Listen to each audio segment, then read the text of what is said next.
มัทธิวบทที่24ตอนที่พระเยซูกำลังเตียวออกจากบริเวณพระวิหารหมู่สาวกมาจี้ฮื้อพระองค์พอตึกต่างๆในบริเวณพระวิหารพระองค์อู้กับหมู่เขาว่าต่านทั้งหลายหันตึกหมู่นี้ก่อเฮาบอกความจริงแก่ต่านทั้งหลายว่าบาหินที่ซ่อนกันหมู่นี้จะถูกเตะขว้างจนบาหันวางซ่อนกันเลยสักก่อนตอนที่พระเยซูกำลังนั่งอยู่บนดอยบะกอกเทศหมู่สาวกมาถามพระองค์เป็นการส่วนตัวว่าขอบอกหมู่เฮากำเตอว่าสิ่งหมู่นี้จะเกิดขึ้นเมื่อใดแล้ววันที่พระองค์จะมากับวันสิ้นโลกจะมีหมายสำคัญอิหยังพ้องพระองค์ตอบว่าระวังให้ดีห้ามมือไผจุหลายตันเน้อย้อนว่าจะมีหลายคนอ้างชื่อของเฮาว่าเฮาเป็นพระคริสต์แล้วจุหลายให้หลายคนหลงเชื่อตันทั้งหลายจะได้ยินเรื่องสงครามกับได้ข่าวลือว่าเกิดสงครามตึงใกล้ตึงไกลก็บ่ต้องตกอกตกใจย้อนเรื่องจะต้องเกิดขึ้นก่อนแต่ยังบ่ถึงวันเสี่ยงสุดของโลกเตื้อประเทศหนึ่งจะสู้รบกับแห่งประเทศหนึ่งอาณาจักรหนึ่งก็จะสู้รบกับแห่งอาณาจักรหนึ่งจะเกิดการกั้นเข้าอยากน้ำกับแผ่นดินจะไหวหลายตีแต่เหตุการณ์มื้อนี้ก็จะเปรียบเหมือนการตั้งเก้าเจ็บต้องก่อนเกิดลูกหมู่ต่านจะถูกยับไปทรมานแล้วถูกฆ่าคนจะจังต่านไขว่ไปหมดย้อนว่าหมู่ต่านได้ติดตามเฮาถึงตอนนั้นหลายคนจะเลิกเชื่อจะหักหลังกันกับจะจังกันตัวยจะมีผู้เป็นป่าเป็นแสงแทนพระเจ้าตัวปลอมหลายคนแล้วมาจุหลายคนจำนวนนักคนตั้งหลายจะบ่มีความฮักคือกันแถมต่อไปย้อนว่าความบดีจะนักขึ้นติ๊กๆแต่ถ้าไผที่ทนได้จนถึงที่สุดจะได้รับความหลอดพ้นบาปโทษคนจะบอกข่าวดีเรื่องแผ่นดินของพระเจ้าไปไขว่ตึงโลกเพื่อกูจะได้ยินข่าวดีนี่แล้ววันสิ้นโลกจะมาถึงดาเนียลผู้เป็นปากเป็นเสียงแทนพระเจ้าเคยอู้ถึงสิ่งที่มาย่ำสิ่งศักดิ์สิทธิ์ที่อย่าให้เกิดความวิบัติเมื่อต่านหันสิ่งนั้นตั้งอยู่ในสถานที่ศักดิ์สิทธิ์ให้คนที่อ่านกำนี้เข้าใจความหมายให้ดีก็ให้คนที่อยู่ในแคว้นยูเดียเข้าใจหนีไปอยู่บนดอยเว้ยๆคนที่อยู่บนดาดฟ้าหลังคาห้ามลงมาปิกเข้าไปเก็บครัวในบ้านคนที่อยู่ตามตรงตามนาห้ามปิกไปเอาเสื้อคลุมที่บ้านให้หลวดหนีไปเลยในระหว่างนั้นความวิบัติก็จะเกิดกับ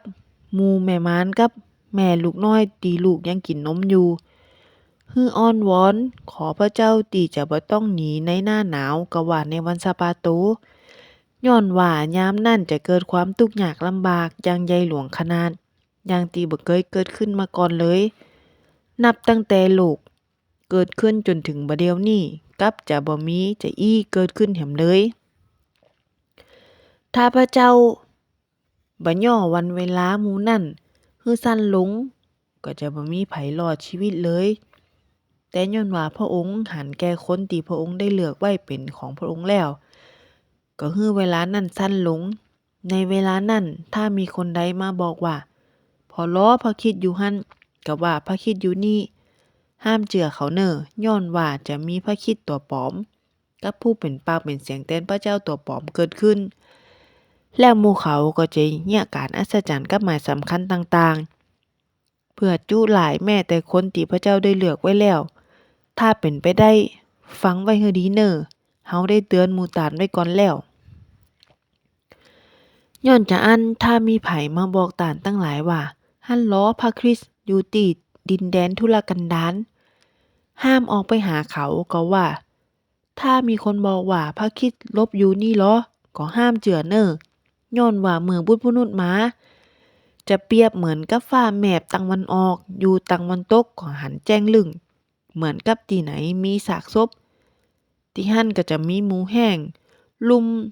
ต้อมกันเต็มไปหมดทันทีที่เวลาทุกข์ยากลำบากนั้นผ่านพ้นไปแล้วตะวันจะมืดตึกเดือนจะบ่ส่องแสงดาวจะวะตกจากท้องฟ้า หมู่ผู้มีอำนาจตั้งหลายในท้องฟ้าก็จะถูกสั่นไหวเฟื่อนคลอนในเวลานั้นจะมีหมายสำคัญบนท้องฟ้าบอกให้รู้ว่าบุตรมนุษย์กำลังมาคนตั้งหลายหมดทั้งโลกจะได้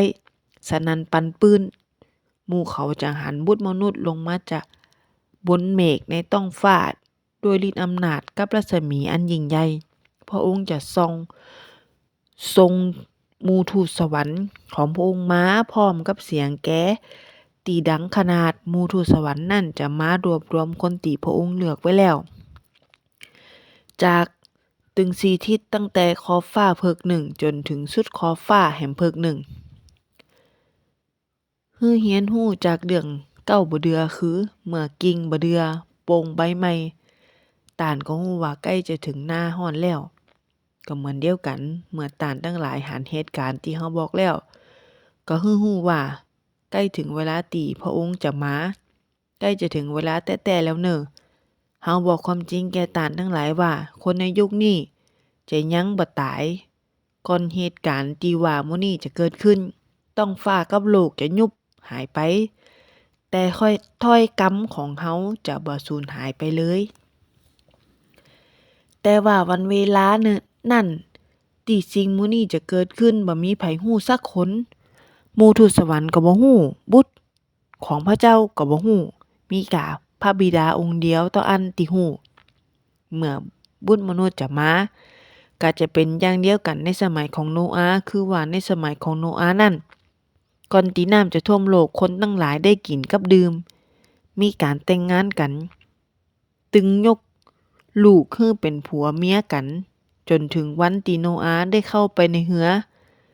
คนตั้งหลายหมู่นี้บ่ฮู้ตัวเลยว่าจะเกิดเหตุการณ์อิหยังขึ้นเต้าหอดน้ำท่วมปัดปาคนหมู่นี้ไปหมดเมื่อบุตรมนุษย์จะมาก็จะเป็นชะอันเหมือนกันในยามนั้นป้อจาย2คนที่กำลังแยะนะคนหนึ่งจะถูกหับไปแต่แถมคนหนึ่งจะถูกละไว้กับแม่หญิง2คนกำลังโหมแป้งอยู่ด้วยกันคนหนึ่งจะถูกหับไปแต่แถมคนหนึ่งจะถูกละไว้ย้อนจะอันหมู่ต่านจงระวังตัวให้ดีย้อนต่านบ่ฮู้ว่าองค์พระผู้เป็นเจ้าของต่านจะมาเมื่อใดวันใดกันแน่ฮือจำไว้ว่าถ้าเจ้าของบ้านฮู้ตัวว่าขโมยจะลักเข้ามาตอนเมื่อคืนเวลาใดเขาก็จะแน่ระวังบ่ให้ขโมยงัดเข้ามาในบ้านได้แน่ๆเหมือนเดียวกัน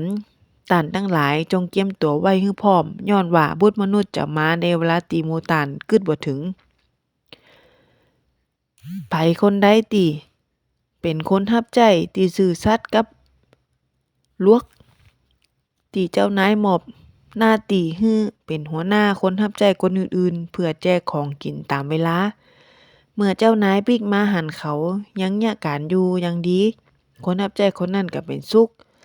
เฮาบอกความจริงแก่ท่านทั้งหลายว่า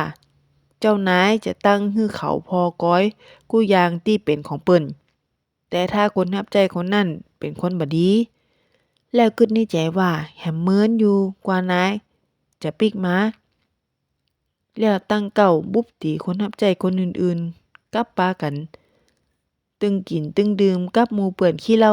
เจ้านายของเขาก็จะพลิกมาในเวลาที่เขาบ่ฮู้กับบ่ทันฮู้ขิงแล้วก็จะลงโทษเขาอย่างหนักตึงไล่ให้ไปอยู่ตัวยหมู่คนน่าซื่อใจกดตัดติมีเสียงคนให้หุยคบเคี้ยวเกี่ยวกางอย่างเจ็บปวด